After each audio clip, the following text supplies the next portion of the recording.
Morning everyone, welcome to Pioneer Convent School. हमारा chapter चल रहा है सेल्फ एंड पर्सनालिटी, और पर्सनालिटी को अंडरस्टैंड करने के लिए हमने बिहेवियरल अप्रोच किया था लास्ट वीडियो में। इस वीडियो में हम करेंगे cultural approach to understand the personality. Cultural approach says that personality depends on culture and lifestyle. हम जिस कल्चर में रहते हैं उस कल्चर में जो रिचुअल्स होते हैं हमारे रीति रिवाज, हमारा फेस्टिवल सेलिब्रेट करने का तरीका, आर्ट्स की उसमें कौन सी आर्ट्स प्रेवलेंट हैं, कौन सी उसमें कोई चित्रकारी है या म्यूज़िक है, डांस है, किस तरीके की गेम्स खेली जाती हैं, वो गेम्स हमें compete करना सिखाती हैं या हमें सपोर्ट करना सिखाती हैं, वो गेम्स हमें शेयरिंग सिखाती हैं या स्नैचिंग छीनना सिखाती हैं। तो एक कल्चर में रहते हुए जो कल्चर के रीति रिवाज होते हैं, जो फेस्टिवल्स होते हैं, उनका जो लाइफ स्टाइल होता है वो हमारी पर्सनालिटी को बहुत इफ़ेक्ट डालता है उसके ऊपर। प्लस जो हैबिट्स होती हैं वो कैसे डेवलप होती हैं कि हम किस हैबिटेट में रह रहे हैं। हैबिटेट होता है एक एरिया जहाँ हम रहते हैं। तो हमारी हैबिट्स जो हमारी पर्सनालिटी का एक मेन पार्ट होता है वो किस पे डिपेंड करती हैं, वो हैबिटेट पे डिपेंड करती हैं। अब हैबिटेट हमें कैसे इफ़ेक्ट डालता है, फॉर एग्ज़ाम्पल कोई अगर कोस्टल एरिया में रह रहा है तो उसका जो मेन फूड होगा वो क्या होगा, वो सी फूड होगा। और वर्क नेचर लाइक या तो वो फिशिंग करता होगा या वो सी फूड से रिलेटेड कोई बिज़नेस करता होगा, हंटिंग करता होगा। तो जो हमारी हैबिट्स हैं वो हैबिटेट के अकॉर्डिंग डेवलप हो जाती हैं। फॉर एग्ज़ाम्पल अगर हम किसी सिटी में रहते हैं तो हम हंटिंग नहीं कर सकते ना सिटी में, वहाँ पे हम जॉब करते हैं, बिजनेसेस करते हैं। अगर हम किसी विलेज में रहते हैं तो वहाँ पे इंडस्ट्रीज़ नहीं हैं, वहाँ पे मल्टीनेशनल ऑफिसेज़ नहीं हैं, तो वहाँ पे हम एग्रीकल्चर भी करते हैं। तो हम जिस तरीके के एनवायरनमेंट में रहते हैं, जिस तरीके का हैबिटेट होता है, वो हमारी पर्सनालिटी के कुछ ट्रेट्स को बिल्डअप करता है। जो मेन हमारी पर्सनालिटी को इफ़ेक्ट डालता है कल्चर का पार्ट, वो होता है इकोनॉमिक मेंटेनेंस सिस्टम, कि इकोनॉमी कैसे चल रही है, मींस हमारी अर्निंग कैसे हो रही है, हम कैसे पैसा कमाते हैं, हमारा लाइफस्टाइल क्या है, हमारा वर्क कैसा है, हमारी ईटिंग हैबिट कैसी हैं, हम अपने आप को सर्वाइव करने के लिए जो भी एक्टिविटीज़ करते हैं, अर्निंग, ईटिंग, लिविंग, वो हमारा इकोनॉमिक मेंटेनेंस सिस्टम में आ जाता है। और कल्चर और लाइफस्टाइल हमारी पर्सनालिटी को इफ़ेक्ट करता है। इसको एक्सप्लेन करने के लिए दो एग्जाम्पल लेके चलेंगे हम। One is the Birhor society. ये एक तरीके का ट्राइबल ग्रुप है झारखंड में, लेकिन हम सिर्फ इसी ट्राइबल ग्रुप की बात नहीं कर रहे हैं। कोई भी ट्राइबल ग्रुप किसी भी एरिया का होगा, उनका जो जनरल लाइफस्टाइल होता है वो डिस्कस करेंगे। और एक कोई भी एग्रीकल्चर सोसाइटी, जैसे आपके आसपास भी बहुत सारे लोग हैं जो एग्रीकल्चर पे बेस्ड हैं, और उनका क्या लाइफस्टाइल होता है, इन दोनों के डिफरेंस के थ्रू हम अंडरस्टैंड करेंगे कि पर्सनालिटी में कैसे चेंज आ जाता है। फॉर एग्जांपल, अभी ट्राइबल ग्रुप ऑफ झारखंड है, बिरहोर सोसाइटी कहते हैं। ये कैसी लाइफ जीते हैं, इनकी जो लाइफ होती है वो नोमैडिक होती है। नोमैडिक मीन्स जो एक जगह पर टिक कर नहीं रहते हैं, वो एक जगह से दूसरी जगह पर घूमते रहते हैं, फूड की सर्च में, शेल्टर की सर्च में, अपने एनिमल्स के लिए जो सेफ़ प्लेस उन्हें मिले, मतलब वो एक जगह से दूसरी जगह पे मूविंग रहते हैं। ऐसी नोमैडिक लाइफ होती है। इनका जो मेन ऑक्यूपेशन होता है वो होता है हंटिंग, क्योंकि इन्हें ये पढ़े लिखे तो होते नहीं हैं। जब आप एक जगह पे रह ही नहीं रहे तो इसका मतलब आप एडुकेशन तो ले ही नहीं सकते हैं। तो इनका मेन ऑक्यूपेशन होता है अपने आप को सर्वाइव करने के लिए, अपना फूड अरेंज करने के लिए हंटिंग करते हैं, गैदरिंग करते हैं, मींस जंगलों में जाके इनको कोई फ्रूट मिल गया, वेजिटेबल्स मिल गई, बहुत सारी चीज़ें खाने के लिए मिल जाती हैं, वो काम करते हैं। और इस टाइप के जो लोग होते हैं ये अपने बच्चों को बचपन से ही कैसा बनाते हैं, इंडिपेंडेंट बनाते हैं। उनको एक कंट्रोल्ड एनवायरनमेंट में नहीं रखते हैं, उनको फ्री छोड़ते हैं। तो उनको डिसीजन मेकिंग के चांसेस प्रोवाइड करते हैं, अपने बच्चों को एनकरेज करते हैं to Rome in jungle alone, कि वो जंगल में जाएं, घूमें। तो वो अपने बच्चों को ऐसे क्यों अलाउ कर देते हैं जंगल में घूमने के लिए, ताकि वो जंगल में जो भी फ्लोरा है, जो वहाँ का फूड है, वेजिटेशन है, वो उसको समझ जाएं कि क्या चीज़ खाने लायक है, क्या चीज़ खाने लायक नहीं है। और फिर जंगल में जो डिफरेंट डिफरेंट प्लेसेस होते हैं वो उनसे फेमिलियर हो जाएं। मान लो उनके सामने कोई एनिमल आ गया तो खुद को कैसे प्रोटेक्ट करना है, कहाँ छुपाना है, पेड़ पे कैसे चढ़ना है। बहुत सारी एक्टिविटीज़ हैं जो बच्चा तभी सीखेगा जब उसको इंडिपेंडेंस दी जाएगी। तो ये जो कल्चर है इस कल्चर में जो बच्चा डेवलप होगा, जो जिसका बर्थ ऐसे कल्चर में हुआ, जो बचपन से ऐसी सराउंडिंग्स में है, वो कैसा बनेगा बड़ा होके? आप क्या इमेजिन कर सकते हैं उसके बारे में कि वो बहुत इंडिपेंडेंट होगा, वो फिज़िकली और मेंटली स्ट्रॉन्ग होगा, उसकी डिसीजन टेकिंग पावर बहुत फास्ट होगी और वो फियरलेस पर्सनालिटी होगा, मीन्स एक डरपोक पर्सनालिटी नहीं होगा। लेकिन अगर हम एक सिटी के बच्चे से इसको कंपेयर करें, आप आपके फैमिली में जो छोटे बच्चे हैं, आप उन्हें जंगल में छोड़ सकते हो या आप उन्हें इंडिपेंडेंस दे सकते हो? कोई भी डिसीजन आप बच्चे के ऊपर छोड़ सकते हो? नहीं। तो हमारी सिटी के, जो हमारी सोसाइटी के बच्चे होते हैं, वो पर्सनैलिटी वाइज कैसे होते हैं? वो थोड़े सबमिसिव होते हैं, उनका कॉन्फिडेंस लेवल इतना हाई नहीं होता, वो फिज़िकली मेंटली भी इतने स्ट्रॉन्ग नहीं होते हैं। तो जिस कल्चर में, जिस एनवायरनमेंट में आपकी अपब्रिंगिंग होगी, आप जिस एनवायरनमेंट में बड़े होंगे, वो एनवायरनमेंट, वो कल्चर डेफिनेटली आपकी पर्सनालिटी पे इफ़ेक्ट डालेगा। आफ्टर दिस हम सेकेंड एग्जाम्पल लेंगे एग्रीकल्चर सोसाइटी का। जो विलेजेस में रहते हैं, तो वो ज़्यादातर एग्रीकल्चर बेस्ड होते हैं। वो अपने बच्चों को कैसा बनाना चाहते हैं कि वो रिस्पॉन्सिबल होने चाहिए, ताकि वो बड़े होके हमारे एग्रीकल्चर के काम को हैंडल करें। तो उनमें वर्क शेयरिंग की हैबिट होनी चाहिए, क्योंकि एग्रीकल्चर एक प्रोसेस है जिसमें बहुत सारी एक्टिविटीज़ होती हैं, वो शेयर करनी होती हैं फैमिली मेम्बर्स ने। उन्हें ओबीडियंट होना चाहिए ताकि वो अपने पेरेंट्स का कहना माने और अपने इस एग्रीकल्चर के काम को अच्छे से करें।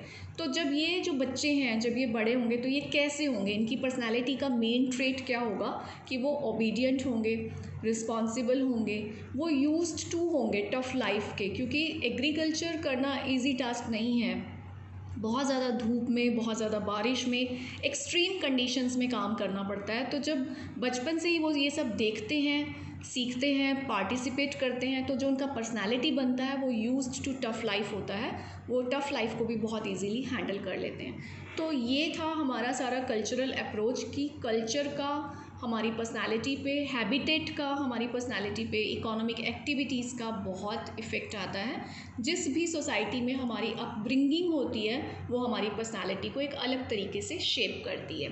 Next, Carl Rogers and Maslow ने एक ह्यूमनिस्टिक अप्रोच दी थी पर्सनालिटी को अंडरस्टैंड करने के लिए।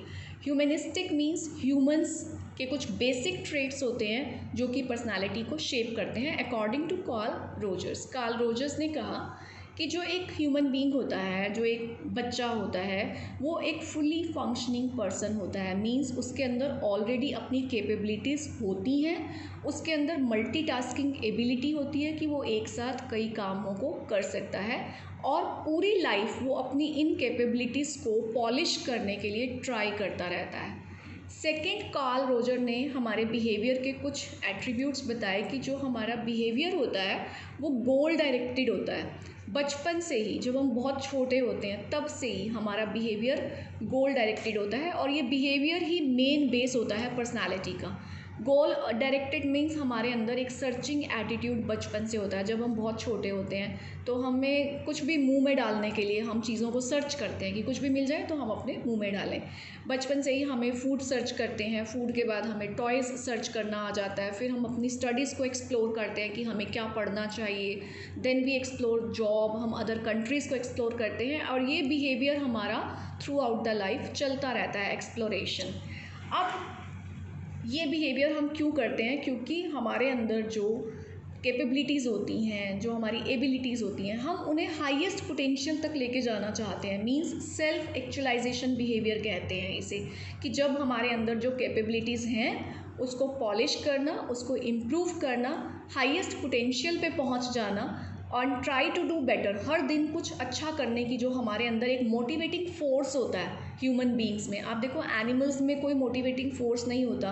वो जिस जगह पे रह रहे हैं, जो वो खाना खा रहे हैं, उन्होंने कभी नहीं सोचा होगा कि हम इस खाने को कुक करके खा लें या हम कोई जॉब कर लें। ह्यूमन बीइंग्स में ही एक ऐसा बिहेवियर होता है जिसे हम सेल्फ एक्चुअलाइजिंग का नेम देते हैं, कि अपने आप को कॉन्टीन्यूसली इम्प्रूव करते रहने की जो डिज़ायर होती है, that is our self actualising behaviour. इसके बाद कार्ल रोजर ने बोला कि हमारी पर्सनैलिटी के दो मेन पार्ट होते हैं। एक होता है हमारा रियल सेल्फ, एक होता है ideal self. Real self means हम जो हैं अभी एट प्रेजेंट। एक आइडियल सेल्फ होता है, हम अपने सामने एक आइडियल फॉर्मेशन बना लेते हैं, इमेज डेवलप कर लेते हैं कि हमें यहाँ से यहाँ तक पहुँचना है। सपोज़ कोई पर्सन बहुत गुस्सा करता है तो वो अपने गुस्से को कम करने के लिए, अपने आप को कूल करने के लिए एक आइडियल फॉर्म कर लेता है कि मैं जब इस सिचुएशन में आके कंट्रोल करना सीख जाऊंगा तो मैं अपने आइडियल सेल्फ को गेन कर लूँगा। इसी आइडियल सेल्फ, रियल सेल्फ से लेके आइडियल सेल्फ के बीच में एक journey through out the life हमारी चलती रहती है। मीन्स हम हमेशा ही इम्प्रूव करने की ट्राई करते रहते हैं अपने आप को और बेटर। जब हमारे रियल सेल्फ और आइडियल सेल्फ का कॉरेस्पॉन्डेंस बहुत अच्छा होता है, मीन्स हमने जैसा खुद के लिए सोचा वैसा खुद को बना लिया, तो हमारा कॉरेस्पॉन्डेंस अच्छा है, तो हम एक हैप्पी पर्सनालिटी में कन्वर्ट होते हैं। लेकिन कई बार हमारे रियल सेल्फ और आइडियल सेल्फ के बीच में बहुत गैप हो जाता है, तो ऐसे पर्सन जिसका गैप ज़्यादा है, जिसका कॉरेस्पॉन्डेंस अच्छा नहीं है, जो उस आइडियल सेल्फ के ट्रेट्स को गेन नहीं कर पा रहा, वो जनरली एक अनहैप्पी पर्सनालिटी में डेवलप होते हैं। उनको हमेशा एक फियर, एंग्जाइटी उनके माइंड में रहता है कि हम इसे अचीव नहीं कर पाए। तो हम अपने रियल सेल्फ से आइडियल सेल्फ पे जाएं, उसके लिए हमें कुछ चीज़ों की रिक्वायरमेंट होती है। First is unconditional positive regard, की मीन्स हमें एक अनकंडीशनल, जिसमें कोई कंडीशंस नहीं लगाई जाए, वो पॉजिटिव रिगार्ड चाहिए होता है। मीन्स एक पॉजिटिव एनवायरनमेंट चाहिए होता है कि हमारे आसपास के जो लोग हैं वो हमें पॉजिटिवली मोटिवेट करें, हमें एनकरेज करें। तो हमें पॉजिटिव पीपल की सराउंडिंग चाहिए होती है ताकि उनकी एनकरेजमेंट से, उनकी मोटिवेशन से हम और हाई सेल्फ को अचीव कर सकें। इसी अनकंडीशनल पॉजिटिव ग्रैंड को अडॉप्ट करते हुए कार्ल रोजर ने एक क्लाइंट सेंटर्ड थेरेपी बनाई थी। क्लाइंट सेंटर्ड थेरेपी का मतलब होता है कि जो क्लाइंट कहना चाह रहा है, जो पेशेंट बोलना चाह रहा है, उसको पॉजिटिव अटेंशन दी जाए, उसको सुना जाए, उसको एनकरेज किया जाए। अगर वो अपने आप से आइडियल्स डिस्कस कर रहा है या अपनी जॉब डिस्कस कर रहा है या वो ये चाहता है कि उसके एम्स सुने जाएं, तो उसे हमने पॉजिटिवली सुनना चाहिए, उसे एनकरेज करना चाहिए कि आप ये कर सकते हो, आपको और एफर्ट्स करने चाहिए। अगर हम उसे नेगेटिवली एनकरेज करेंगे तो हमारा जो पेशेंट है, जो क्लाइंट है, वो और ज़्यादा डिग्रेड हो जाएगा। इसके साथ साथ एब्राहम मैस्लो ने एक हिरार्किकल मॉडल दिया था कि हम सेल्फ एक्चुअलाइजेशन पर कैसे पहुंचते हैं। ये हमारा टॉप पोजीशन होता है सेल्फ एक्चुअलाइजेशन, यहाँ तक हम कैसे पहुंचेंगे। तो उन्होंने इसका एक मॉडल दिया कि सबसे पहला जो हमारा स्टेप होता है, हमारी फिजियोलॉजिकल नीड्स होती हैं। अगर हमारी नीड्स स्टेप बाय स्टेप पूरी होती चली जाएं तो हम सेल्फ एक्चुअलाइजेशन पे, मीन्स हाईएस्ट पॉइंट पे पहुंच जाते हैं। फर्स्ट हमारा फिजियोलॉजिकल नीड होती है, basic needs, food, shelter and cloth. सबसे पहले एक इंसान को अपनी लाइफ को कंटिन्यू करने के लिए, सर्वाइव करने के लिए ये 3 चीज़ें चाहिए: खाना, रहने की जगह और आपको पहनने के लिए कपड़े। जब आपकी ये नीड कंप्लीट हो जाती है, आप सेकंड स्टेप पे आ जाते हो, आप अपनी सेफ्टी के बारे में सोचने लगते हो। नंबर 1 हमारी फिज़िकल सेफ्टी होनी चाहिए और हमारा फ्यूचर सेफ होना चाहिए। इसके लिए हम प्रॉपर्टी बनाना स्टार्ट करते हैं, सेविंग करना स्टार्ट करते हैं, हम इन्वेस्टमेंट स्टार्ट कर देते हैं म्यूचुअल फंड्स में एंड वटेवर, कि हमारा फ्यूचर सिक्योर हो जाए। जब हमारी सेफ्टी भी हो जाती है तो उसके बाद हम बिलोंगिंगनेस पे आ जाते हैं। सबसे पहला बिलोंगिंगनेस की मैरिज करना अपना, उसके बाद हमारी जो सोशल नीड्स हैं, इमोशनल नीड्स हैं, हमारी गुड फ्रेंडशिप होनी चाहिए, गुड रिलेशंस होने चाहिए। हम फिर सोशल नीड्स को पूरा करते हैं। सबसे पहले फिजियोलॉजिकल नीड, फिर सेफ्टी, उसके बाद हमारी बिलोंगिंगनेस, क्योंकि हम अकेले तो लाइफ एंजॉय नहीं कर सकते ना, हमें कंपनी चाहिए, हमें फ्रेंड्स चाहिए, सोशल सर्कल चाहिए। और जब हमारा सोशल सर्कल बन गया, हमारे गुड रिलेशंस बन गए, तो उन रिलेशंस में हम क्या चाहते हैं? उन रिलेशंस में हम चाहते हैं कि हमें एस्टीम मिले, लोग हमें रिस्पेक्ट करें, लोग हमें रिगार्ड करें, लोग हमारी ओपिनियंस को एक्सेप्ट करें और हम एक सोसाइटी के रिस्पेक्टेबल मेंबर बन सकें। ये हम एस्टीम तक पहुंचते हैं। और जब हमें एस्टीम भी मिल जाता है, लोगों से रिस्पेक्ट मिल गई, रिगार्ड मिल गया, हम एक अच्छे सोसाइटी के रिस्पेक्टेबल मेंबर बन गए, तो उसके बाद हमारा नेक्स्ट पॉइंट होता है सेल्फ एक्चुअलाइजेशन, जिसमें हम अपनी हायर सेल्फ को और ज़्यादा डेवलप करते हैं थ्रू मेडिटेशन और अपने हाईएस्ट पोटेंशियल को सेटिस्फाई करने की ट्राई करते हैं। जब हमें लगता है कि हमारी लाइफ का जो गोल था वो हमने इन स्टेप से होते होते होते कंप्लीट कर लिया। तो ये था हमारा humanistic approach given by Carl Rogers and Maslow. तो बहुत सारी चीज़ें हैं जो हमारी पर्सनालिटी को बिल्डअप करने में हमें हेल्प करती हैं, जो हमने अभी तक इस वीडियो तक स्टडी किया कि हमारे बिहेवियर्स, हमारे रिस्पॉन्सेस, हमारा कल्चर और हमारी नीड्स अगर पूरी होती चली जाती हैं तो हमारा personality development accordingly higher position पे आता चला जाता है। तो ये सारा था हमारा आज का वीडियो का content, and in the next video we will study the next topic. Have a good day.